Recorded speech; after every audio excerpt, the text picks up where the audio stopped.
अब आपको तस्वीरें दिखाते हैं जिस तरीके से तिरंगा यात्रा निकाली गई। ऑपरेशन सिंदूर के तहत कार्रवाई हुई है और ऐसे में बीजेपी की ये तिरंगा यात्रा लोगों को बताया जा रहा है कि सरकार और सेना ने किस तरीके से पाकिस्तान को धूल चटाई है। और निश्चित रूप से भारत की सेना के पराक्रम की ताकत आज पूरा विश्व देख रहा है। आज पूरे विश्व के अंदर भारत की चमक व धमक, भारत की सेना की धमक सुनाई दे रही है और पूरा पाकिस्तान थर थर कांप रहा है। ये भारत की वीर सेना की विजय है। आज बिना जात, बिना पात, बिना धर्म, बिना पंथ हर कोई सड़क पर उतरा है भारतीय बनकर, नेशन फर्स्ट की सोच लेकर। भारत की सेना के समर्थन में, वीर सैनिकों के मनोबल के लिए प्रधानमंत्री मोदी जी के सशक्त नेतृत्व को, वीर सेना को सलाम करने के लिए। Thank you sir. कैसे हो बेटा? नमस्कार।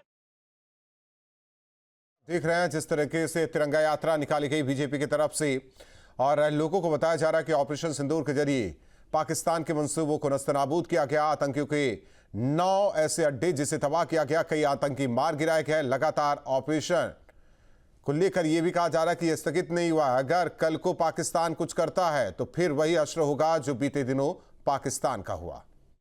ये मोदी का नया भारत है जो ना रुकता है, ना थमता है, ना झुकता है, ना माफ करता है। प्रधानमंत्री ने साफ कहा है कि अभी आतंक के खिलाफ ऑपरेशन सिर्फ रोका गया है लेकिन खत्म नहीं हुआ है। जी बिल्कुल, वॉर अगेंस्ट ग्लोबल टेररिज्म बिल्कुल जारी है और आदरणीय प्रधानमंत्री श्री नरेंद्र मोदी जी ने भारत की नीति बहुत स्पष्ट कर दी है।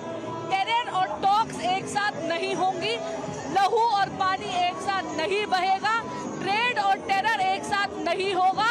और उन लोगों ने जिन्होंने हमारे देश की बेटियों का सिंदूर उजाड़ा था, मोदी जी और हमारी आर्म्ड फोर्सेस ने उन आतंकियों के ठिकाने उजाड़ दिए।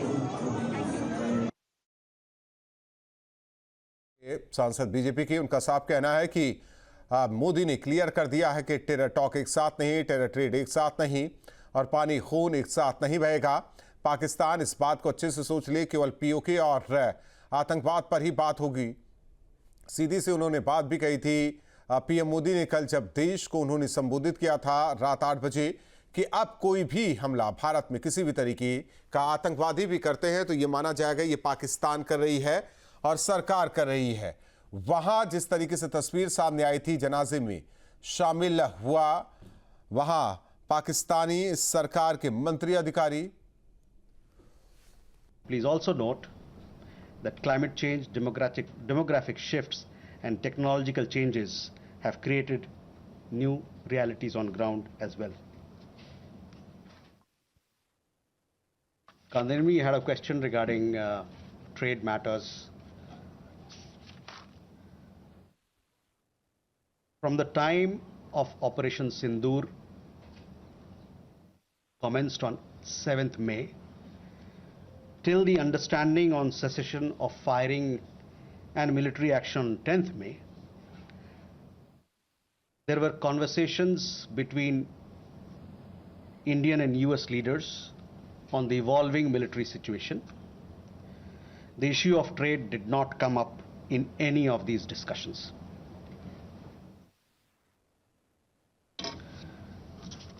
Siddhant, you had a question on the latest statement issued by the Pakistan Foreign Office.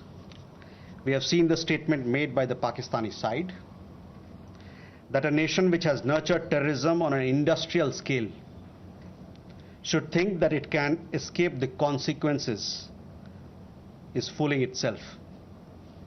The terrorist infrastructure sites that India destroyed were responsible not only for the deaths of Indians but of many other innocents around the world. There is now a new normal. The sooner Pakistan gets it, the better it is. Shall we take more questions? Aditya? और चलिए बड़ी खबर आपको बता दें, जहां असदुद्दीन ओवैसी ने social media platform x पर पोस्ट किया है। बता दें कि पीएम के आदमपुर एयरबेस जाने पर पाक पर तंज कसा है और लिखा है कि क्या शरीफ और मुनीर रहीम यार खान एयरबेस जा पाएंगे, लीज पर लिए चीनी विमान को एयरबेस पर उतार पाएंगे। तो AIMIM चीफ असदुद्दीन ओवैसी ने सोशल मीडिया प्लेटफॉर्म एक्स पर पोस्ट किया है। दरअसल प्रधानमंत्री मोदी आज सुबह आदमपुर एयरबेस पहुंचे और पीएम के इस दौरे को लेकर असदुद्दीन ओवैसी ने पाकिस्तान पर तंज कसा है।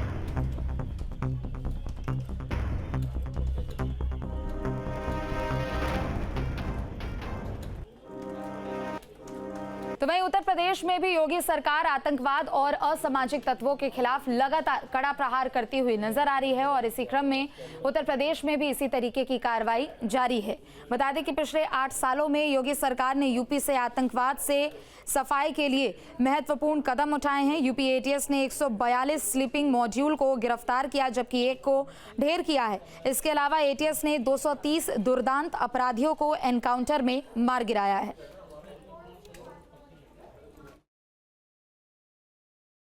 माननीय योगी जी ने 8 साल के कार्यकाल में जिस तरह अपराधियों पे लगाम लगाया है, आतंकवादियों को उत्तर प्रदेश में गिरफ्तार किया है, निश्चित तौर पे एक सराहनीय कार्य है और ये प्रशंसा का विषय है, क्योंकि योगी जी जीरो टॉलरेंस को लेकर के काम कर रहे हैं। अपराध मुक्त हो चुका है ये पूरा उत्तर प्रदेश, और किसी भी प्रदेश का विकास तभी संभव है जब वो अपराध मुक्त हो। सुशासन जिसको हम कह सकते हैं, सुशासन देने का काम मुख्यमंत्री योगी आदित्यनाथ जी की कड़ी मेहनत और पुलिस प्रशासन द्वारा उनका सहयोग, इसमें कोई दो राय नहीं है। पूरा विश्व पूरा मान गया है इसको, ना केवल उत्तर प्रदेश के लोग। उत्तर प्रदेश सरकार ने आतंकवाद और असामाजिक तत्वों पर लगातार कार्रवाई की है और प्रदेश को सुरक्षित रखा है। पिछले 8 सालों में सिर्फ ATS ने 230 से भी अधिक अपराधियों को मार गिराया है, तो वहीं 142 से भी अधिक आतंकी स्लीपर मॉड्यूल्स को गिरफ्तार किया गया है। न सिर्फ ये कार्रवाई की गई है, बल्कि किस तरीके से अपराध पर जीरो टॉलरेंस रहे और आतंकवाद का हर एक जड़ प्रदेश से खत्म हो, इसके लिए भी लगातार योगी सरकार काम करती हुई दिखाई दी है।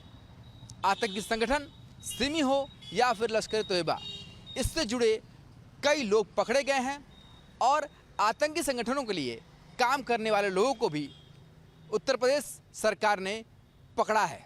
न सिर्फ कार्रवाई की है, बल्कि यूपी की पुलिस ने इस तरीके का मॉड्यूल अपनाया है कि आतंकी संगठन किसी भी तरीके से पैर उत्तर प्रदेश में ना पसार सके। इसकी पूरी प्लानिंग की गई है और ये कार्रवाई अभी लगातार जारी है। वीडियो जर्नलिस्ट शिवम मिश्रा के साथ सुशांत मुखर्जी, न्यूज़ स्टेट।